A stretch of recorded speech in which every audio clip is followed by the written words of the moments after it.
saw the line move.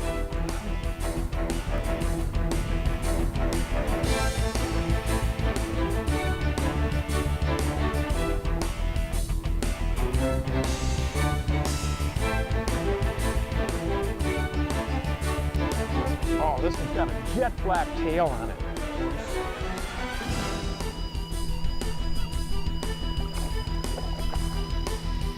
Oh, folks, don't go anywhere. We'll be right back with more witch-based smallmouth action with Tom Seward in the back of the boat. One of the best lure inventors on the planet. When it comes to hard baits, nobody's better. We've got a spot right here we'll tell you a little bit about in a minute, and I can't get this girl out. These are what we're looking for. Over 4 pounds. Now that's a big smallmouth in anybody's book. Let's talk just a little bit about the exact presentations we're going to be using. I'm going to be throwing on the front of the boat, I'm going to be throwing a little munchie on a mushroom head jig. This is a Lindy munchie, and don't forget, I'm also going to be throwing a timber tiger. Why, you say? Because there's going to be areas that one will literally outperform the other, and that's something we have to realize as anglers and as manufacturers, that not every lure will catch every fish. So consequently, a small change-up could make a big difference. That fish was just there when I lifted the rod. I never felt it hit.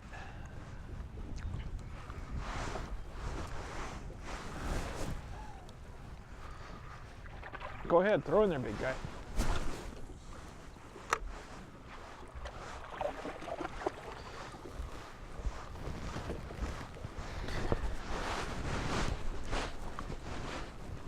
There's a monster. Get her? Yeah, looks like a big one. Yeah, that's a good fish.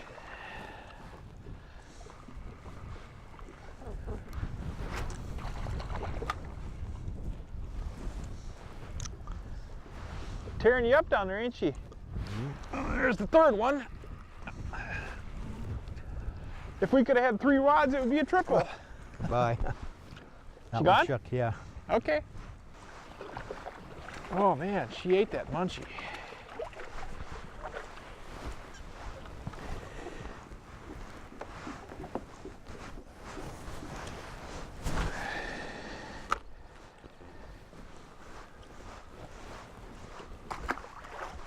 Tom Seward, the gentleman in the boat with me today, one of the best and prominently pronounced lure designers in the world, period, bar none. He has brought us things like the Timber Tiger, the Pose series, Super series, all kinds of stuff from even other manufacturers. But the truth is he understands the hydrodynamics of these lures. He understands what they're supposed to do to appeal to a fish and how that applies to your presentation. Last year we had Tom out here and we threw exclusively crankbaits. We threw the Timber Tiger in the DC-5 and in the DC-8 last year. This year we're going to switch it up a little bit. Why? Because it's much, much cooler. Our water temperature is 46, 47 Main Lake, 48 on the points, and we are seeing it just tip the 50s back in the bays. So consequently, we're going to be, again, changing up 2 different presentations. We're going to focus on the little bit deeper bait, probably the 8 more than the 5 this trip, because we're going to be probing some of those deep water fish. Tom has a belief, and I believe that he's actually right, that some of these fish, you'll have groups of these fish that'll come up and they'll meander their way through this structure. Then you're going to have the big fish, the one that sits just outside those other fish, and that's the one we're looking for today. That's cooperative. They're right off that, just past where the weeds end.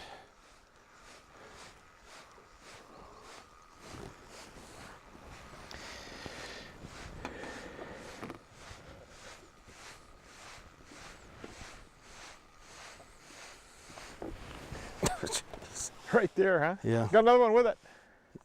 Yeah, oh gosh, what a big one. Those 3 I saw were really big before. This one looked real big too, following this one, so they're here.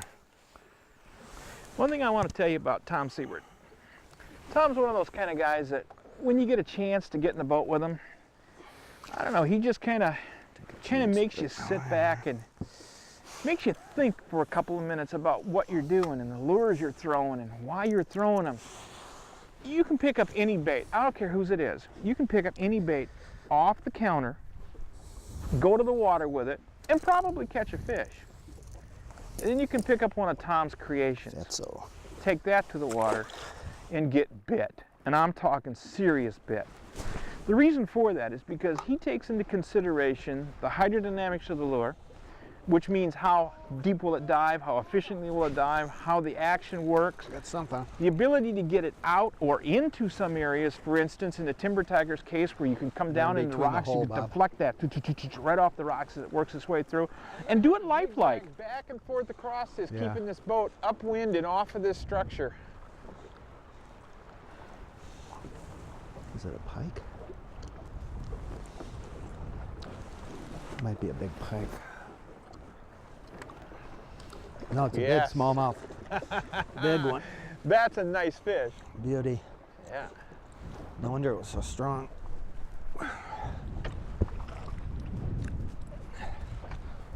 Maybe.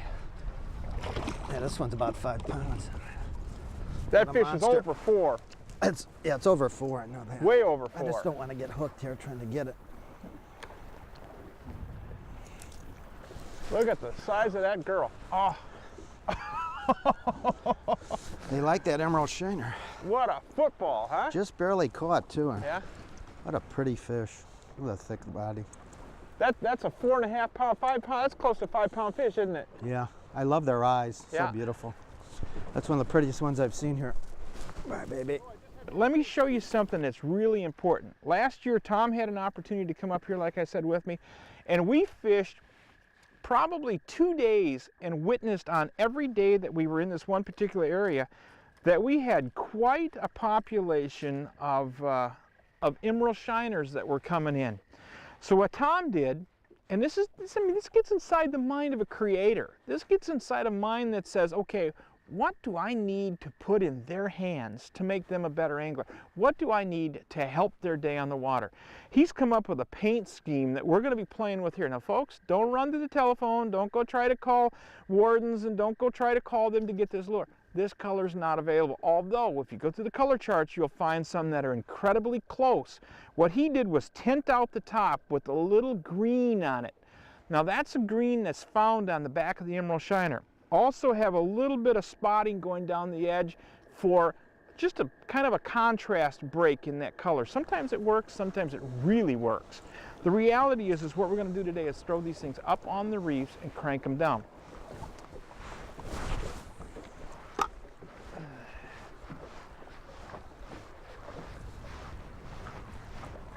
Boy, they pull so hard. This particular bait I've got on a Compre rod, new Shimano Compre. This is the IM8 graphite rod. I've got it on a 7-foot medium heavy. Now, most people leave their house to go smallmouth fishing, and they like a little bit of a wimpy rod, a little rod with a lot more action than backbone. Let me tell you something, folks. If we get on the fish we're looking for on some of these points, on these backwater bays that we're looking at, we want a lot of backbone. These things are going to pull. They are definitely some horses. On the spinning rod side of it, I'm going to be using the Munchie. Now, the reason for that is because I can apply this with the sustain reel. I've got a 4000 on here on a Compre, 7-foot, medium heavy again, and I can apply this lure very easily. Long distances off of this casting, not a problem. So I can reach out to some of those areas. Now, Tom, because of his enjoyment in the spinning rods, you're going to see he's using his crankbaits with spinning rods. It goes to show you that when you get down in these class of rods, when you get into the bass and the walleye stuff, they don't all have to be bait casters like they do up in the musky side. A lot of the times you can come into areas like this armed with 2 or 3 rods on the deck, which I do quite often. I'll have a spinning rod, I'll have a topwater rod, I'll have a crankbait rod, and you just pick them up, bang, bang, bang, pick them up, bang, bang, bang. So both of them apply to what we're doing today. 4000 sustain on a 7-foot Compre with the Munchie and a mushroom head jig. This is simplicity. There's not a lot here, but it's also deadly.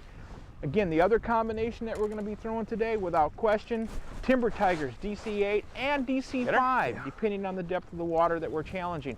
We get tight up on the rubble rock, then we're going to be going to that 5. We stay out on those reefs at the entries to these backwater bay areas, and we're going to be throwing the 8s.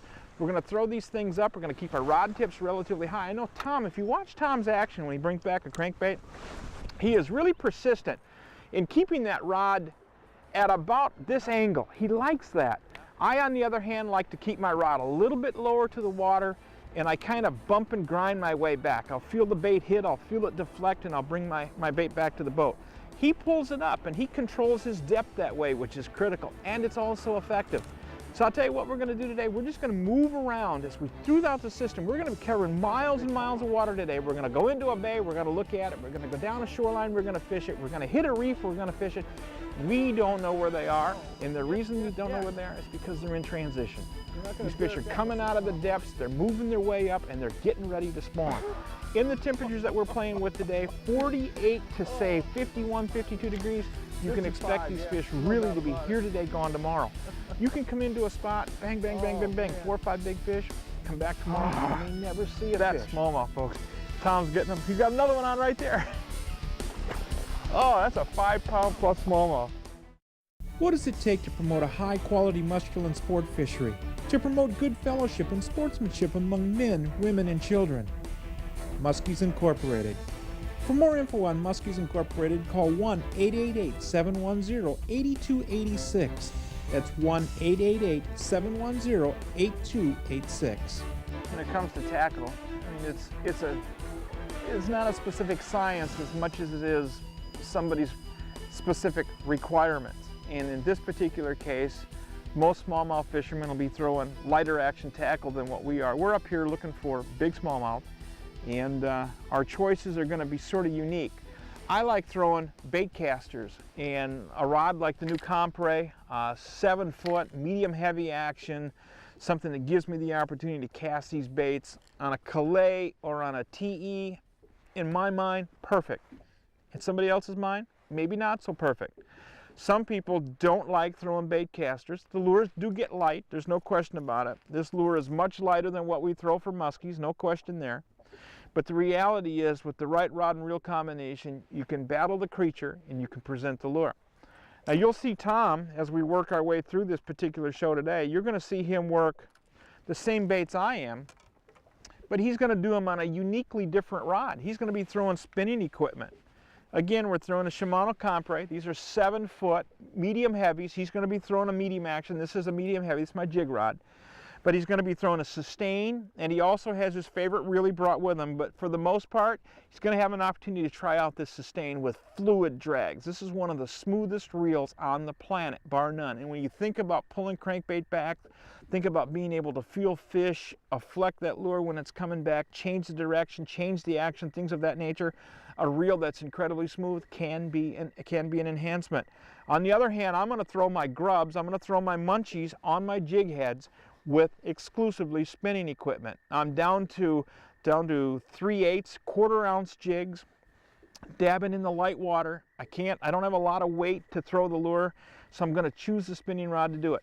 I'm going to have 6-pound test on here. Tom, on the other hand, on his is going to be running with 10-pound. I also have 10-pound over on my bait caster, on my Calais. But that's the combination of rods and reels that we're going to choose for this particular shoot today. We're going to throw the spinning rods and the bait casters to give you an idea of how different the applications are and how they both apply. Stay with us because we're going to show you some big smallmouth on these rod and reel combinations. You know, everybody's got favorite spots. I don't care who you are, I don't care where you fish, you've all got favorite spots. This is one of my classic smallmouth gold mines right here. I've been fishing this particular lake for 30 years. Been fishing this smallmouth area.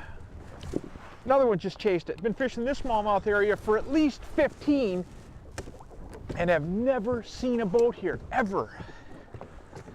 And it's just one of those things. I mean, Lake of the Woods is so large, and Witch Bay Camp is sitting on the side of the lake that gives you an opportunity to run up and down this entire shield area. So you can fish waters that you've never ever seen another boat, especially early in the season like this. Memorial Day weekend, early in the season, cold water, big smallmouth. What Tom and I are really doing is sort of simplistic by all nature. If you look around the resource right now, I mean, you got points, you got island clusters, you got some backwater bay areas, you got main lake sunken structure. The reality is, during this time of the year, most of that's going to become irrelevant. And the reason for that is because fish are in transition. Water temperatures are in the high 40s, some moving up to the 50s in some places, and that's what you're looking for. Areas that you have a point or a rock cluster or some sort of a reef that comes into a back bay area or a bottlenecked area, is a perfect place to find some of these big spawning or pre-spawn smallmouth. They're not going to spawn for another probably, maybe a week before they'll actually come up on bed here. So we're fishing pre-spawn fish. And there's a few ways to do it. And what you have to think about is you're going to be taking the active fish, and then you're going to be working your way down to the neutral or inactive fish. And that's what we're going to focus on today.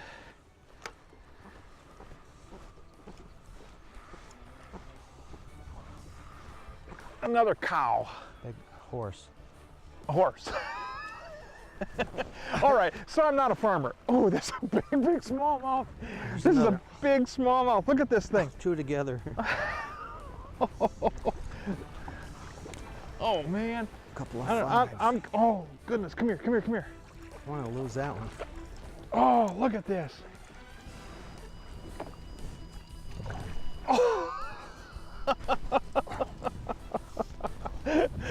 Oh, Tom's got one there. I got one here. Look at that thing. Ate that DC 8? Yeah, the 8. Tiger? They're out of ways. They're fun. Man, let me tell you. Awesome. Just a clear flake munchie, Lindy munchie, and regular mushroom head jig that a good friend of mine, Pete Davids, makes up for me. Yes! Tom, those are big smallmouth. That is a beauty, yes. There you go. They're in this little slot here. Yeah, they're in that slot. Coming from.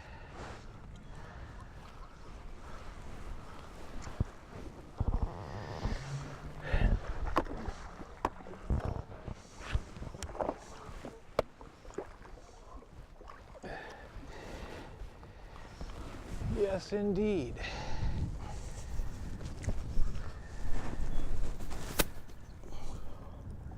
Don't get me.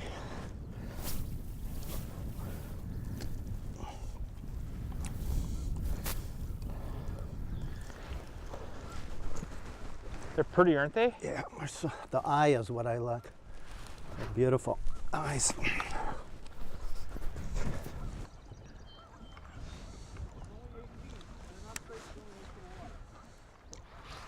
There we go.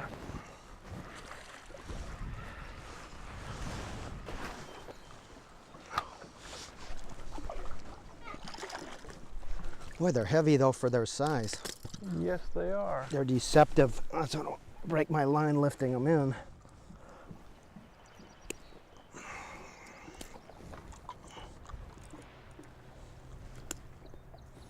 Come on, there we go. Another male. See, I think these might be the lead males that are coming in.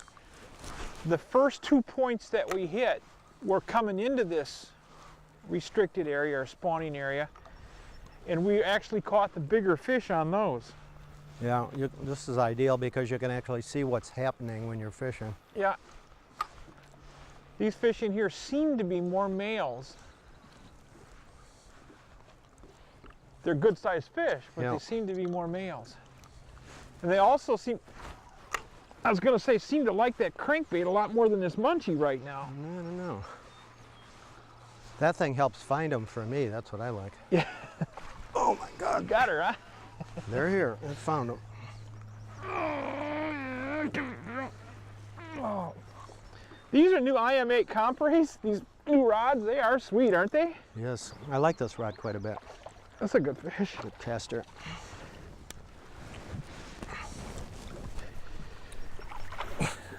Things never give up. Well, I tell you. Now we're getting fat and chunky again. Come on, baby. These things are so risky to reach for. With that treble hook? Yeah. Yeah.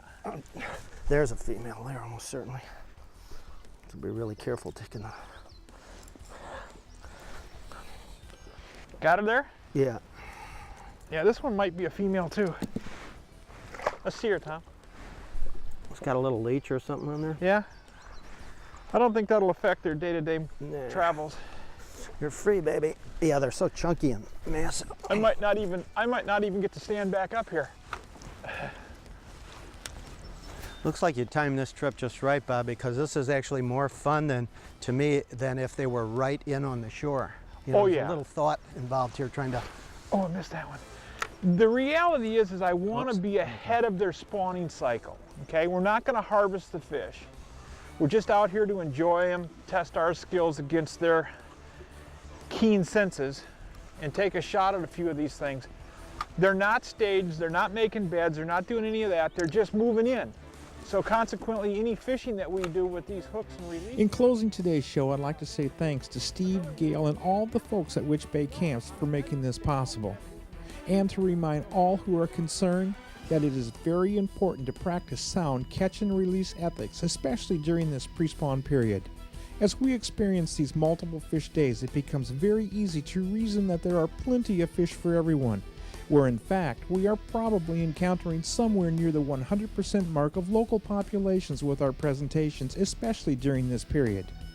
Many of these fish nearing the 5-pound mark can easily be near or over 15 years of age. Please follow our motto, catch, photo, and release, especially during this critical period. Remember, we don't own this planet. We only have it on loan, and it's our responsibility to make it better whenever we can, and never worse than the condition we found it. This is Bob Mesocomer saying thanks for watching Simply Fishing this week. I hope you enjoyed the Smallie action at Witch Bay Camps on Lake of the Woods. And from all of us at Simply Fishing, God bless.